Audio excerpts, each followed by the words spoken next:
ଏବେ ଆସ ମାଟି ପୋଡ଼ା ଅଣ୍ଡା ତିଆରି କରିବା।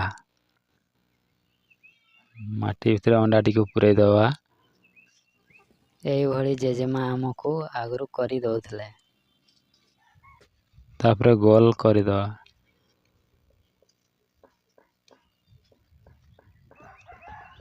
ଏବେ ନିଆଁ ଜାଳି ଦେବା।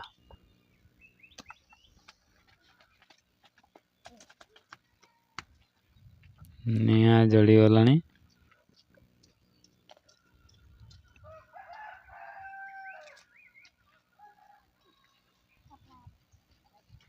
ଏବେ ମାଟି ଆଉ ଅଣ୍ଡା ଗୋଲ କରିଥିବା ସେଟାକୁ ନିଆଁ ଉପରେ ଦେବା।